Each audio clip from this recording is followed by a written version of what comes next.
बिस्मिल्लाहिर्रहमानिर्रहीम। अस्सलाम वालेकुम नाज़रीन कराम, मैं हूं मखदूम शहाबुद्दीन और आप देख रहे हैं रशिया यूक्रेन जंग के हवाले से हमारी एक्सक्लूसिव कवरेज। नाज़रीन कराम, इस वक्त रूस की जानिब से वो इंतहाई कदम उठा लिया गया है, वो रेड लाइन क्रॉस कर दी गई है जिस एक कदम से पूरी दुनिया डर रही थी और बिलाखिर रूस के सब्र का पैमाना लबरेज हो चुका है और व्लादिमीर पुतिन जो कि गाहे बगाहे नेटो ममालिक को रूस के ख़िलाफ़ इस्तेमाल करने के लिए यूक्रेन की फ़ौज को असलहा देने, फ़ौजियों को स्मगल करने बज़रिया पोलैंड मना कर रहे थे। और कल ही रशिया ने ये अनाउंस किया कि जितने कॉन्वॉय आएंगे वो सारे के सारे लेजिटिमेट टारगेट समझे जाएंगे और उन्हें हम निशाना बनाएंगे। लेकिन इस वक्त अमेरिका के ज़ेरे इस्तेमाल एयर बेस पर और अमेरिका के ज़ेरे इस्तेमाल मिलिट्री फील्ड जो है उसके ऊपर रूस ने तबाही मचाई है और बड़े पैमाने पर मिसाइल दागे हैं, कुछ इस तरह से कि वहाँ पर इस वक्त मुकम्मल तौर पर सिर्फ तबाही देखी जा रही है और हलाकतों की तादाद में इजाफे पर इजाफा होता जा रहा है, जबकि बड़े पैमाने पर ज़ख्मियों की भी इत्तलात हैं। ये डिटेल्स क्या हैं, इस वक्त ऑन ग्राउंड सूरत हाल क्या है और क्यों इस वक्त व्लादिमीर पुतिन तमाम तर इक़दामात को अब तेज़ करना शुरू हो चुके हैं। यानी कि रशिया जो है वो कीव से लेकर दीगर अहम तरीन शहरों पर भी अपने जो हमले हैं वो बढ़ा चुका है, उनकी शिद्दत में इजाफा हो चुका है और अब पॉलिसी जो है वो एग्रेसिव हो चुकी है। इस सब के अंदर अब जो बातें हो रही हैं कि आज अमेरिका की गैरत को ललकार दिया गया है और इस सब के अंदर बरतानिया ने बिलाखिर ये एतराफ़ कर लिया है कि हमारे लिए सबसे बड़ा थ्रेट, हमारे लिए सबसे बड़ी टेंशन व्लादिमीर पुतिन का किसी भी वक्त एटम बम का बटन दबाना है। This is for the first time कि इन्होंने इस थ्रेट को सीरियस लिया है। इससे पहले ये लगातार कहते रहे हैं कि घबराने की कोई बात नहीं, पुतिन ब्लफ कर रहा है, वो सिर्फ डरा रहा है, वो ऐसा कुछ नहीं कर सकता। लेकिन अब मामलात उस जानिब भी जा रहे हैं और बाकायदा तौर पर आज अगर कहा जाए कि वर्ल्ड वॉर 3 की बुनियाद रख दी गई है, आज उसका पहला कदम उठा दिया गया है, तो ये कहना भी गलत नहीं होगा। बहुत आम तरीन डेवलपमेंट्स हैं, आपकी स्क्रीन के ऊपर ख़बरें भी चलवाई जाएंगी और कुछ लेटेस्ट अपडेट्स भी हैं जिनसे आपको समझ आएगी कि इस वक्त व्लादिमीर पुतिन की ओवरऑल होलिस्टिक जो पॉलिसी है यूक्रेन वॉर को लेकर वो किस तरह से बदल चुकी है। आप सबसे पहले ये खबर देखें, new Melitopol mayor claims she was elected to her job. और एक नाज़रीन कराम, मेलिटोपोल के अंदर गनेला दिनेलचोका, ये नई मेयर को रशिया ने यहाँ पर तैनात करना शुरू कर दिया है। यानी कि पहले इस शहर के मेयर को रशिया ने गिरफ्तार किया और एक और शहर का मेयर भी अभी गिरफ्तार हो चुका है। अब रशिया अपने मेयर्स और अपने गवर्नर्स लगाना शुरू हो चुका है इन इलाकों के अंदर। यानी कि रशिया ने कहा कि आज के बाद ये इस इलाके का गवर्नर, ये इस इलाके की मेयर, तो ये एक बहुत बड़ी डेवलपमेंट है और रशिया की जो पॉलिसी है और फ्यूचर के अंदर what Russia wants to do in Ukraine, उसकी जानिब एक बड़ा क्लियर इंडिकेटर है। इसके साथ साथ नाज़रीन कराम, कीव जो कि दारुल हुकूमत है, उसके बॉर्डर के ऊपर भी इस वक्त तबाही मचाती हुई रूसी अफवाज कीव के अंदर दाखिल हो चुकी हैं। स्काई न्यूज़ क्या रिपोर्ट कर रहा है आप देख सकते हैं, the scenes on the Kyiv border, और साथ कुछ तस्वीर भी हैं कि किस तरह से कीव के बॉर्डर के ऊपर बिल्कुल इस वक्त कोई इनकी मिलिट्री नहीं खड़ी और वहाँ पर मुकम्मल तौर पर कुछ तबाहशुदा गाड़ियाँ तो हैं जिनके बारे में नहीं पता चल रहा कि ये गाड़ियाँ यूक्रेन की मिलिट्री की हैं या रशिया की मिलिट्री की बख्तरबंद गाड़ियाँ हैं। लेकिन इस वक्त वहाँ पर जो यूक्रेनियन रीइंफोर्समेंट थी, जो यूक्रेनी फ़ौजी था जो कि हिफाजत पर मामूर था, वो कहीं पर नज़र नहीं आ रहा और रशियन फ़ौजों से या तो भाग गए हैं या मारे गए हैं और रशियन फ़ौजें आगे की तरफ एडवांस कर रही हैं, आगे की तरफ बढ़ रही हैं। इस सब के अंदर रशिया की जो पॉलिसी है उसी को आगे बढ़ाते हुए आप देख सकते हैं, IAEA Russia plans to take full and permanent control of nuclear plant and Zaporizhzhia.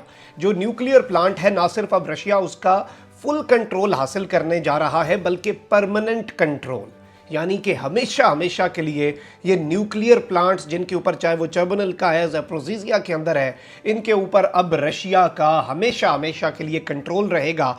ये इंटरनेशनल एटॉमिक एनर्जी एजेंसी का कहना है, यानी कि उसे ना सिर्फ रशिया ने ये कम्युनिकेट किया है बल्कि उसका एनालिसिस भी यही है। इस सब के अंदर बरतानवी हुकूमत ने भी एतराफ़ कर लिया है कि व्लादिमीर पुतिन किसी भी वक्त एटमी हमला कर सकते हैं और आप ये देख सकते हैं, Putin's potential use of nuclear weapons a concern for UK government.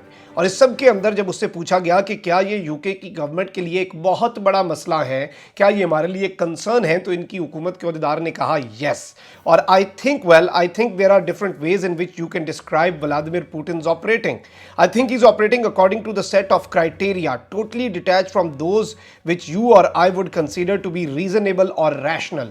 कि वो जिस तरह की पॉलिसी को लेकर चल रहा है, ना वो रीजनेबल है ना रैशनल है, और वो कुछ भी कर सकता है इस वक्त पर। इसके साथ ही साथ अब जो ममालिक हैं उन्हें खौफ पड़ चुका है। कल आपको ये पता है कि क्रोएशिया नेटो का मुल्क है, उसके अंदर रशियन ड्रोन गया, वो ग्रीस के ऊपर से होकर गया, 3 घंटे तक वो वहाँ पर रहा, और उसके बाद जब वो तबाह हुआ और नेटो ने कुछ नहीं किया, नेटो ऑब्जर्व ज़रूर करता रहा। एक तो होता है ना कि आपको डिटेक्ट ही ना हो, आप डिटेक्ट करते रहे, लेकिन आपने रशियन ड्रोन को कुछ कहने की हिम्मत नहीं की। वो आपके घर तक घुस गया। वो क्रोएशिया जो कि 2009 से नेटो का मेंबर है, उसके दारुल हुकूमत के अर्बन एरिया के अंदर घुस गया, शहरी इलाके के अंदर घुस गया, और नेटो कुछ नहीं कर पाई। उसके बाद क्रोएशिया ने नेटो को बहुत ज़्यादा क्रिटिसाइज भी किया। और अब जो बल्टिक कंट्रीज़ हैं, इसके साथ साथ जो नॉर्डिक कंट्रीज़ हैं, जो कि स्वीडन हो जाए, ये तमाम तर ममालिक, और इनके साथ साथ वो ममालिक जिन्हें रशिया से ख़तरा है, उन्हें अब ये कह रहे हैं कि हम आपको रशियन अटैक से बचाएंगे। और बोरिस जॉनसन ने, नाज़रीन कराम, 2 डे समिट जो है वो नॉर्डिक और बल्टिक कंट्रीज़ के साथ करने जा रहे हैं ताकि उन्हें तसल्ली दी जा सके। आप देख सकते हैं, summit with Baltic and Nordic countries aimed at protecting them from Russia's attack, कि रशियन अटैक से उन्हें बचाने के लिए समिट करने जा रहे हैं। यानी कि इन्हें ये बात वाज़ेह हो चुकी है कि रशिया अब उन पर भी अटैक करेगा। ये तो कुछ लेटेस्ट डेवलपमेंट्स हैं। अब ज़रा जो पोलैंड के बॉर्डर के ऊपर कार्रवाइयाँ हुई हैं, मैं वो आपके सामने रख दूँ। नाज़रीन इकराम, वेस्टर्न साइड जो है, यानी कि यूक्रेन की वो साइड जो यूरोप के साथ लगती है, जो पोलैंड के साथ लगती है, जो रोमेनिया के साथ लगती है, वहाँ पर रशिया ने इस कदर अटैक्स नहीं किए। लवीव एक शहर है पोलैंड का, जो कि बिल्कुल लवीव शहर है यूक्रेन का, जो बिल्कुल पोलैंड के बॉर्डर के करीब है, और ये यूक्रेनियन सिटी है। और तमाम तर इंपॉर्टेंट कंट्रीज़, यूएस हो जाएं, ये सब अपने सिफारत खानों को भी लवीव में मुंतकिल कर चुके हैं, यानी कि वहाँ पर वो टेम्परेरी अपने ऑपरेशंस को रन कर रहे हैं। व्लादिमीर ज़ेलेंस्की को भी अमेरिका ने यहाँ पर शिफ्ट करना था, क्योंकि वो इसे कदरे सेफ समझ रहे हैं।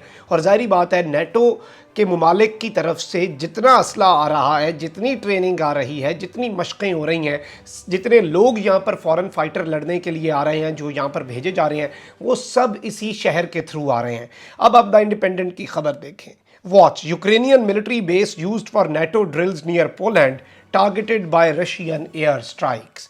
यानी कि यूक्रेन का वो मिलिट्री बेस जिसे नेटो इस्तेमाल कर रही थी, और नेटो और अमेरिका जिसे ऑपरेट कर रहे थे, उस पर रशिया ने एयर स्ट्राइक्स कर दी हैं। इसके साथ ही साथ मैं आपको ये बता दूं कि ये 8 मिसाइल्स दागे गए हैं at a military training centre in north west of Lviv near the border with Poland in what appears to be Russia's westernmost attack since the war began. अब ये नाज़रीन कराम जो इलाका है, इसके हवाले से भी मैं डिटेल्स आपके सामने रखूंगा, और इसके हवाले से तमाम तर चीज़ें जो हैं, ये क्यों इतनी इंपॉर्टेंट है रशिया की तरफ से ये डेवलपमेंट, और ये डेवलपमेंट है क्या, ये डिटेल्स जानना भी बड़ा ज़रूरी है। इस वक्त सबसे पहले तो मैं आपको ये बता दूं कि रूस का यूरोपीय यूनियन की सरहद के करीब ये पहला हमला है, और रूस ने पहली मरतबा यूरोपीय यूनियन के रुकन मुल्क पोलैंड की सरहद से करीब एक यूक्रेनी फौजी अड्डे को मिसाइलों से निशाना बना दिया है। यूक्रेन के मगरब में वाकई ये सबसे बड़ा फौजी अड्डा है, और माजी में नेटो फोर्सेस की मशकों का ये हेडक्वार्टर रहा है। इसके साथ ही साथ रूसी अफवाज, नाज़रीन कराम, ये अस्करी अड्डा जो है, इस पर 8 मिसाइल दागे हैं। फिलहाल इस हमले में तमाम तर तफसीलात अब सामने आ रही हैं, और ये बताया जा रहा है कि ये सिर्फ और सिर्फ 25 किलोमीटर या 15 मील दूर बताया जा रहा है पोलैंड की सरहद से। अब ये बड़ी इंपॉर्टेंट चीज़ है। इसके अंदर शुरू में इत्तलात हमें मौसूल हुई कि 9 अफराद मारे गए हैं। अब आप ये खबर देख सकते हैं कि death toll from air strike at base near Lviv rises to 35। 35 लोगों की हलाकतों की कंफर्मेशन हो चुकी है, जबकि यहाँ पर जो ज़ख्मियों की डिटेल्स बताई जा रही हैं, उसके हवाले से इंटरनेशनल मीडिया खौफजदा लग रहा है। आप देख सकते हैं कि number of injured in air strikes near Lviv is much higher than initial figures. जो इनिशियल फिगर्स बताए हैं उनसे बहुत ऊपर है, यानी कि ज़ख्मी भी हैं, तशवीशनाक हालत भी है। उनमें से अल्लाह ना करे कि किसी शख्स की जान जाए, लेकिन ये कहा जा रहा है कि हलाकतों की जो तादाद है, जो डेथ टॉल है, वो बढ़ सकता है, इससे भी कहीं ज़्यादा, इवन डबल होने का उसके अंदर ये एक पूरा स्कोप है। आपको मैं ये भी बता दूं कि इस वक्त बहुत ज़्यादा तनकीद हो रही है। आप ये देख सकते हैं, Russian attack on a base, a middle finger shown to US. ये कहना है इनके अपने लोगों का, इनके अपने तज्जियाकारों का, इनके अपने पार्लियामेंटेरियंस का, सेनेटर्स का, कांग्रेसमैन का, कि ये अमेरिका की आज गैरत को ललकार दिया गया है। अमेरिका को जो पिछले चंद हफ्तों से रूस उंगली पर नचा रहा है और अमेरिका पीछे से पीछे की तरफ जा रहा है। यूक्रेन को फाइटर जेट देने से यू टर्न लिया, फिर पोलैंड के बॉर्डर पर पैट्रियट मिसाइल डिफेंस सिस्टम लगा दिया, यानी कि यूक्रेन को बचाना था, लेकिन मामलात इस नहज पर पहुंच गए कि अब अपने नेटो के एलाइज को बचाना पड़ रहा है। अमेरिका ने यह भी कहा कि हम तो ऑफेंसिव वेपन भी नहीं देंगे यूक्रेन को, हम डिफेंसिव देंगे, हम कुछ ऐसा नहीं देंगे। लेकिन रशिया ने बड़ा क्लियर मैसेज दिया कल। रशिया ने कहा कि देखें, जो कॉन्वॉय आ रहा है, हमारी फौज पर हमला करेगा ना वो कॉन्वॉय, और वो सारा माल हमारे खिलाफ इस्तेमाल होने के लिए है, वो एक लेजिटिमेट टारगेट है, उसके ऊपर हम हमला करेंगे और वो भरपूर हमला करेंगे। और आज रशिया ने ये पहला हमला कर दिया है और अभी अमेरिका इस पोजीशन में नहीं है कि वो इस पर ये बता सके कि इसमें कितने अमेरिकी फौजी मारे गए हैं, क्योंकि यहाँ पर कुछ ये भी इतलात थी कि बेस ऑफ ऑपरेशंस अमेरिका चला रहा था।